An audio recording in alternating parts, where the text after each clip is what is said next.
Welcome to the video on setting up your lab for the workshop. So for this workshop, we're going to use a very simple lab structure. We're going to use one virtual machine, an Ubuntu server, and then we're going to install Docker, which we will install Splunk as a Docker container. So if you haven't used containers before, this is a good opportunity to get a little bit of hands-on experience using Docker. So on the screen, you see the requirements for your host machine. It doesn't have to be super robust because, as I mentioned before, we're just running one virtual machine. You do have to make sure that you have virtualization enabled and preferably at least 4 cores so that you can give the virtual machine 2. And then for RAM, we recommend 16 gigabytes. You could probably get by with 8 gigabytes. And once again, if you have a 16 gigabytes, I would give the virtual machine 8 gigabytes. And if you only have 8 gigabytes, then give the virtual machine 4 gigabytes. And lastly, about 40 gigabytes of free space. You can use any hypervisor you like. However, these instructions are going to be for VirtualBox. So to keep it simple, I would just use VirtualBox. However, if you like VMware better, then use VMware. Obviously, the first thing you need to do is download the ISO for an Ubuntu server. Make sure that you choose server, and you can get that from ubuntu.com. There is a link to the download page in the walkthrough. So once you have it downloaded, now you're ready to start building the virtual machine. Okay, now that you've downloaded the Ubuntu server, there's a couple different ways you can go about creating a virtual machine. Hopefully this is not the first time you've created a virtual machine, but you could select new on the menu there. You could go to machine and select new, but what I'm going to do, because I have some groups set up because I have a lot of different virtual machines, under my group called demo, I'm going to right click it and then select new machine. So I get the same thing that pops up whether you hit new machine from those other 2 menu choices. So I'm going to call this virtual machine is Splunk demo. It doesn't really matter what you call it as long as you know that it's unique. And then you go to where you downloaded the ISO image to. And at this other folder above that, that's wherever you save your VirtualBox VMs. So I'm going to the ISO, I'm selecting other, and in the downloads, I have a folder called ransomware demo, and that's where I have the Ubuntu ISO. So once you've selected that, go ahead and click open. And now we'll go down. It should auto-populate this. It is a Linux machine. The type is Ubuntu, and it's 64-bit. What we do want to do is select skip unattended installation, and then we can select hardware. So we went over the minimum requirements. What I'm going to do in this case is just to demonstrate that it will work with 4 gigabytes of memory. I'll go to 4 gigabytes, preferably go to 8 if you can. And for processors, you see I have a lot of processors, but the minimum requirement that we recommended was 2. So I'll just set it at 2. No need to enable EFI. Then under hard disk, and what we'll do here is bump this up to 60 gigabytes. That makes sure that we have enough room to not only install Docker, but then install the Splunk container. And we want Splunk has to have a certain amount of room to actually do the queries and such. So the good thing about this is we can set it to 60 gigabytes. It does not take up the full 60 gigabytes unless if you select pre-allocate full size. Do not select that. So this way, if the VM only needs 6 or 8 gigabytes, it's only going to take 6 or 8 gigabytes worth of space. It does give it the capability to grow up to 60 gigabytes. So once you've done that, do not select anything else and then select finish. Now that we've done that, we are not complete because there's still a couple settings that we want to make on the virtual machine. So we'll go up to settings. First thing we want to do is go to system. We're just confirming the settings that we did first for the memory. And now what we want to do in boot order, we want to deselect floppy. And let's move hard disk to the top and optical second. Now, once we install Ubuntu, what we'll do is we'll come back into settings and we will have to deselect optical, or else it's going to want to try to install every time you start the VM. Once we have those settings made, we can scroll down. We're not going to make any changes in the display. In fact, we're really not even going to be using the display very much on this virtual machine. The way we're going to run it is we're just using it as a Splunk server, so we will be accessing it from our host. And in order to access it from our host, we want to go down to network, and let's change this attached to, right, by default, it's going to be NAT, but let's change it to bridged adapter. And what it will do in bridged adapter means it is going to get its IP address from your home router, and that will ensure that you're in the same network range as your host machine, and you'll be able to connect to the Splunk server using the web interface. So underneath it, it should be automatic. So you select bridge adapter. Now the name of that adapter is going to be different. In my case, for instance, I am currently connected to the internet through a Wi-Fi adapter. So you see the name of my Wi-Fi adapter and the adapter type. But once again, once you select bridge, that should be automatic. So once we've done all that, at this point, we're ready to start the virtual machine. So we'll go up and select Start.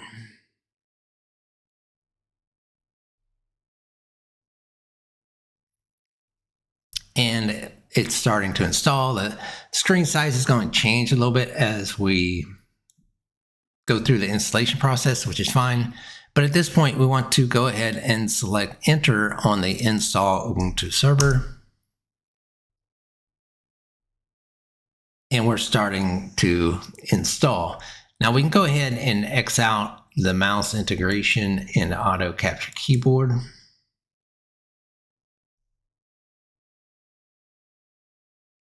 And we'll start the installation process.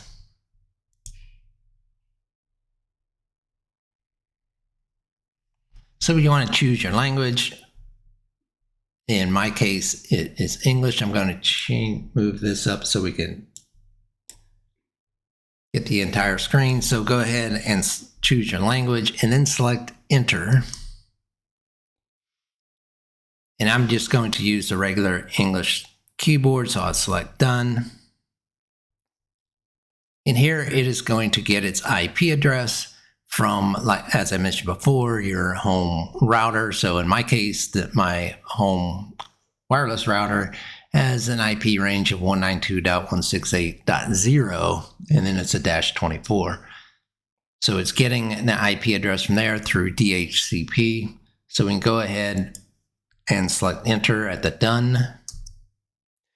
And we can go ahead and just skip the proxy address and just select Done. And now what it is doing is it's finding a download site. It's mirrored download site to ensure it's going to download and install all the applications and the processes needed.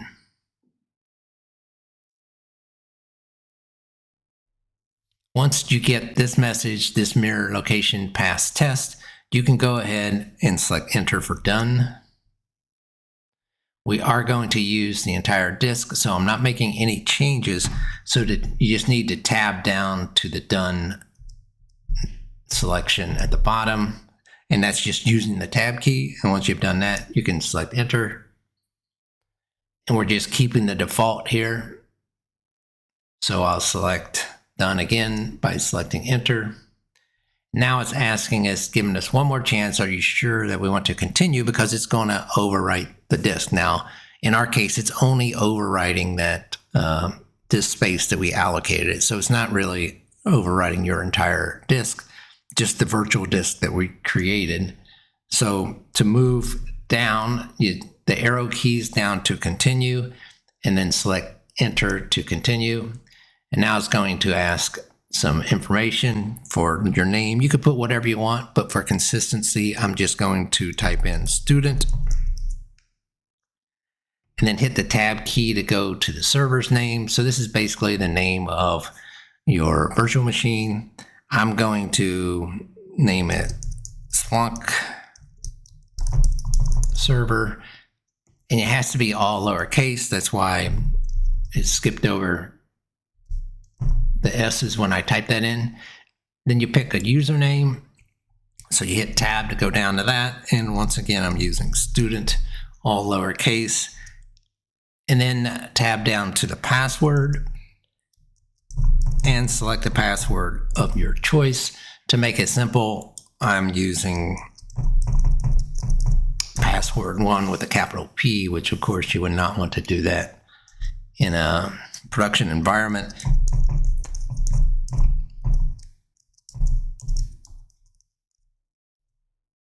And then once you've done that, you hit the tab to go down to done.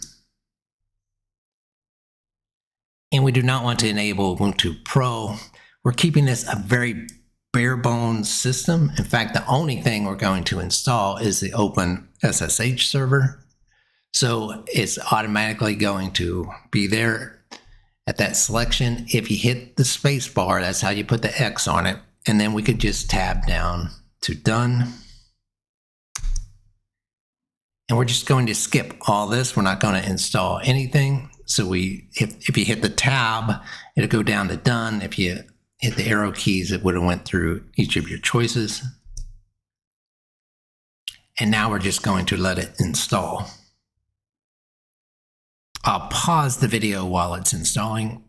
Okay, once you see the option to reboot now, then the installation is complete. So hit the tab key down to reboot now, and then we will select reboot. Now there's something that's going to happen. Don't get excited about it. It's not going to install. See how you get the failed unmounting the CD-ROM mount? That's because we have to go back to the settings, choose under system. Let's deselect optical at this point and then select OK. Now, when we go back to our virtual machine and hit enter, now it's starting to install. Or starting to start up now. So we've done all the installation configuration. So now the Ubuntu server should be starting.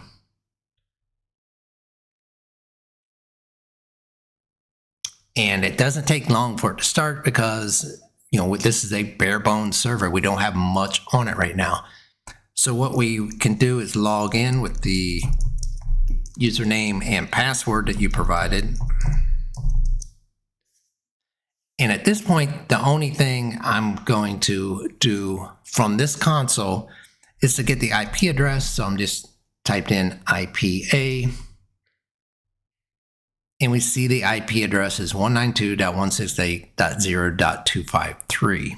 Now, the reason I wanted to install Open SSH server is that is how I'm going to finish configuring the server is through SSH. And the reason I want to do that is I can use something like PuTTY, which is a Windows application, to SSH into the virtual machine. And what that allows me to do is, since it's a Windows application, cutting and pasting or copying and pasting and all that works better because through this, and I don't have to install the GIST additions on the virtual machine. Now, if you want to do that and it makes it a little bit more complicated, you can feel free to do that. However, I recommend SSHing either using PuTTY, or if you're on a Mac or a Linux machine, then you can just use the terminal. So to use PuTTY, you would just type in the IP address. So it's 192.168.0.253. And that's the only thing you have to change. We are going over port 22 and it is SSH. So once we hit open, now we'll get this security alert from PuTTY about the host key, and that's fine. We do want to accept this. This will only come up the very first time that you SSH into your virtual machine. And now it's asking you to log in as. So that is, once again, the username that you created, and then use the password that you also created. The same one that you just logged into the console through VirtualBox. But I'm going to go ahead and minimize that. And I'll go ahead and make this box a little bigger so we can see it.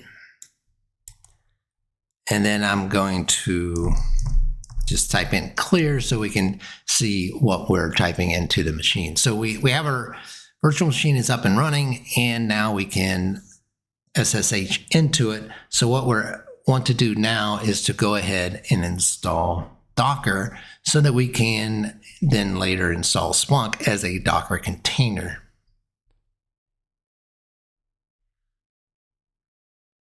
So the first thing we want to do is run update and upgrade. Now in the walkthrough, the way I've done it to make it easy is the commands are already there, and you can just copy and paste them into the PuTTY window or into your SSH window or the console for the VM if you installed guest editions. So as I said, we're going to run sudo apt update and sudo apt upgrade, which of course you should do that every time you're going to install any packages. And then this is two separate commands. That one's going to run. And then the second command is going to install curl.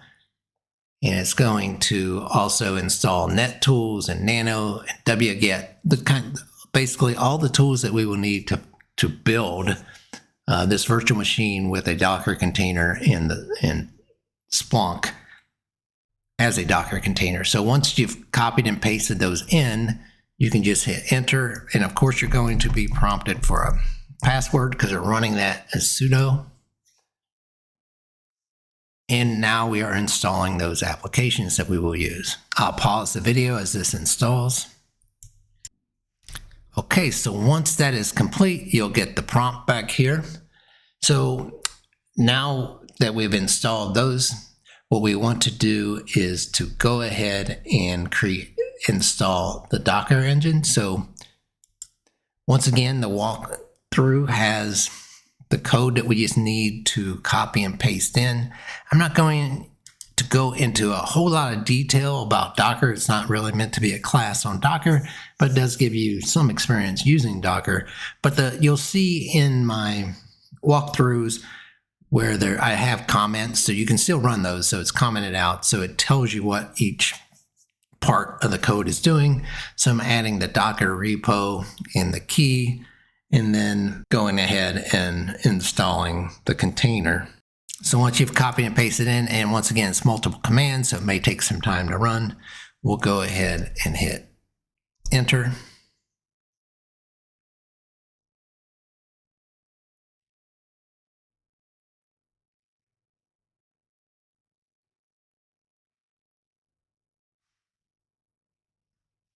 All right, so once that's complete, once again, you'll get the command prompt. I'll go ahead and clear the screen so we can see better what we're doing next. So you'll see in the walkthrough, there's a couple of quick checks. It's two separate commands.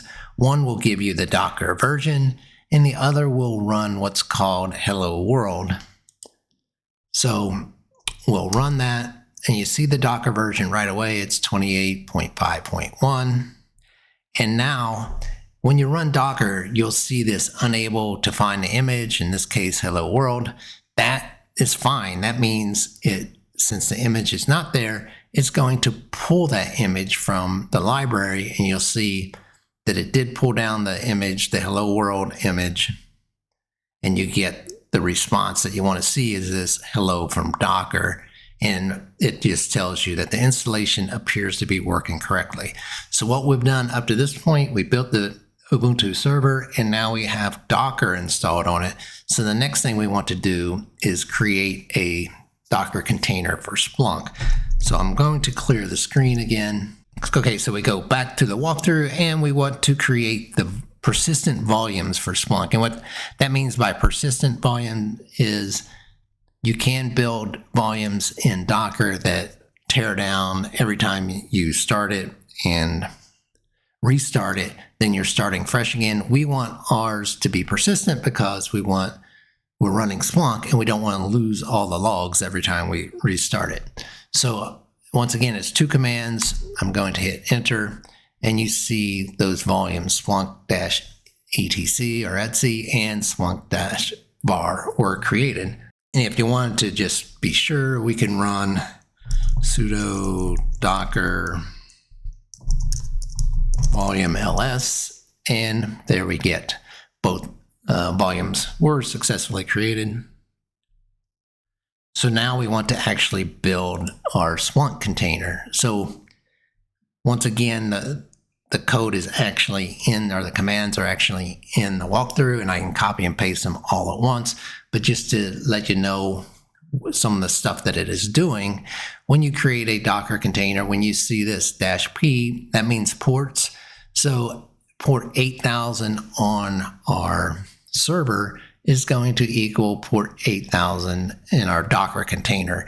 And I did that, all the default port numbers, I did the same because there's nothing else running on this particular server. But if there was a conflict, and let's say you had another application that used port 8000 and you wanted to, or another Docker container that used port 8000, or an application that used port 8000 on that server, then when you installed Splunk, you couldn't reuse port 8000 for more than one container or more than one application. So you may have to use another port number, say 7000, but that port 7000 on your server would equal 8000 on your container. Now, in this case, it's very simple. We're just using the standard port numbers. Now, what else you see is you'll see some of the arguments, like, if you were installing this, you have to accept the license and you have to accept the general terms and then create a password. Now, if you've installed Splunk before, usually you have to get an account from Splunk, and it can't be a regular email account like Gmail or Yahoo. It has to be some kind of a work account or maybe a school account. This allows you to bypass that. You will be able to create this Splunk container without actually using a Splunk account, at least for 60 days. After 60 days, then the license will expire and you will have to create a Splunk account, or you just create a new server. But if you've had trouble in the past creating Splunk accounts because you don't have that work email address, then I suggest using Docker and just creating a Splunk container, and that way you don't have to have a separate account. So once we've got that, then I'm just going to hit enter.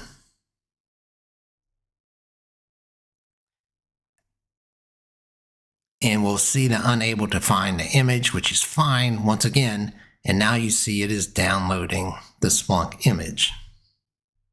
Once again, I'll pause the recording while this downloads. All right, once it's complete, it gives you that status that is downloaded. Okay, so I've cleared the screen, and what we want to do at this point is to ensure that Docker is up and running, or that our Splunk container is up and running. So we can run the command sudo docker ps, and we see that it is up and running. And we know it's running when it says up a minute and healthy is the status. Now, it does take a couple minutes for the Splunk container to start. So if we would have ran this immediately after installing, it might have said starting. So, and then you would just rerun the command a couple times to ensure that the Docker container is working. Now that we have Splunk up and running, what we want to do is to make sure that Splunk will start every time that the system is powered off and powered back on. So to do that, we will grab the code from the walkthrough. It's pretty self-explanatory. First, it's going to make sure that it restarts anytime that it's stopped, unless we manually stop it. That part is complete. And then what we want to do is do the same thing with Docker to make sure Docker starts every time the server restarts. And to do that, we're just going into systemctl, enable the Docker, so the Docker will run. Now that is complete. So what we want to do is test that just by rebooting the system to ensure both Docker starts when the system reboots and Splunk starts, or the Splunk container starts when the system is rebooted. So we'll just go system or sudo reboot. And it's rebooting now. You see we lost our connection from PuTTY because we're SSH, and that is expected. Obviously, if the system turns itself off and is restarting, then we're not going to be able to SSH into it. Now I will jump over to our console VirtualBox. So this is what's going on with the system. So you see it's already restarted. It's that quick. So at this point, what we can do is not even SSH back into it. We can jump to the browser on our host, and we can just type in http:// and then the IP address of our server, which was 192.168.0.253, and we want port 8000. And now we're presented with the Splunk login page. So that means the server did start, and it did restart both Docker and the Splunk container. So once again, the login username is going to be admin, and the password is password1, and then we can sign in. So now we have Splunk up and going, and we proved that it will, when the virtual machine is shut down and starts back up, that the Splunk server is running. Now for our workshop today, we're going to be looking at data sets that were already created. Now, if we wanted to, and it's really not the purpose of the workshop today, is we could actually do log forwarding to this server, but we're not going to do that. What we're going to do is manually ingest logs into our Splunk server. So to do that, we'll select settings and then add data. You'll get this pop-up that will want to give you a tour. We don't need that now. I'll hit send or skip. And now we're looking at this menu. We want to choose upload because we want to upload files from my computer, and then select the file. So in the walkthrough is a link to the file that you want to input, and it is the ransomware training logs. So once you've downloaded that, you will select those training logs and then select open. And now we want to select next, and it's asking for the source type. Well, this source type is a CSV file, as you saw, because that's what we downloaded. And as you can see, there's over 1,000 lines of data here. So the source, we'll just keep it as CSV. We'll select next, and we'll go to the input setting. So on this input setting, what we want to do is to create a new index. So we select, you could either select from the drop-down. There's 3 default indexes: history, main, and summary. But to keep our data separate, what we want to do is create a new index. In the index name, I'm just going to call it is just logs, LOGZ. You can call it whatever you want to. Just remember it when you start running your SPL. This is the index that you will use. And then select save. We'll keep everything else as the default value. And we're ready to hit review. So basically, we've uploaded the file. It is a CSV file, and that's the file name. The source type is CSV, and the index is logs. Now if we select submit, and now we're ready to start searching. We can skip this tour. If you have data already showing up, that means it's working. So when you do your searches, we don't need all these. What we want to do is we can just run index equals logs. And this would give us all our fields, all of our entries, and there's over 1,000 entries. And make sure that you have the time range set to all time. So at this point, you're ready to go. You're ready to do the exercise. The purpose of this video was just to show you how to set the lab up. So I hope you enjoy the lab.